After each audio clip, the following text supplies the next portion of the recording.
बारिश का आना और आकर चला जाना, कभी मौसम गर्म तो कभी सर्द, लेकिन बारिशों से होने वाले नुकसानात, बारिश बनती है लोगों के लिए रहमत या जहमत। जी तो नाज़रीन, इस वक्त हम मौजूद हैं शेरशाह में, जहां के रिहायशियों से जानेंगे यहाँ के मसाइल कि बारिशों के बाद उन्हें किन किन मसलों से दो चार होना पड़ता है। देखिए, ये जो बारिशें हुई है ना हमारे बिलखसूस होमदेश शेरशाह के अंदर, ये तकरीबन आज 1.5 महीना हो गया है और इसमें प्रॉब्लम हमारे साथ ये है कि सारे नाले इसमें ख़राब हो गए। यहाँ के हमारे यूसी नाज़मीन ने को मुतअद्दिद बार जो है हमने कहा है कि जाके जो है इन मामला का हल निकालें, क्योंकि गाड़ियाँ भिजवाते हैं, ये हाथ से भंगी बेचते हैं 2-4 और वो डंडों से इसमें लगे हुए होते हैं। ये डंडों का और ये खबच्चियों का काम नहीं है कि प्रॉपर बेंचिंग चाहिए। तमाम अहले मकीन जितने भी यहाँ के वो ये चाहते हैं कि यहाँ की प्रॉपर बेंचिंग हो जाए। तो हमें बाद अख्तियार से यही कह रहे हैं कि भाई हमें यहाँ बेंचिंग भिजवाएं ताकि हमारे गटरों का मामला सही हो। ये हमारे बच्चे छोटे छोटे हमारे देखें रोड का हाल देखें क्या हो रहा है, और यहाँ के जितने भी कारोबार करने वाले छोटे दुकानदार हैं वो सारे ही परेशान हैं। अगर आप लोगों से काम नहीं होता या तो हमें कोई मशीनरी प्रोवाइड कर दें, हम मोहल्ले के लोग मिलकर इस तमाम के तमाम को जो हम खुद ही अपने हाथ से हल कर लेंगे। बकराइश से हम परेशान हैं, बकराइश से पहले से ही परेशान है।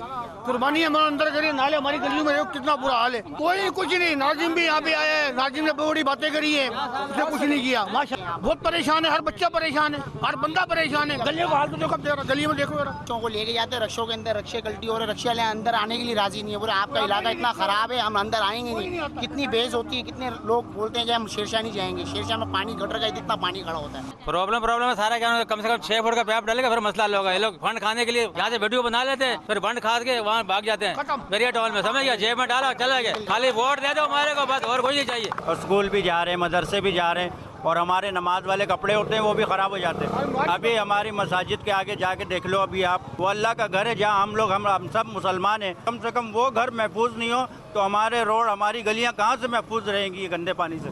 बस मेरी यही दरख्वास्त है कि खाया ना जाए, लगाया जाए।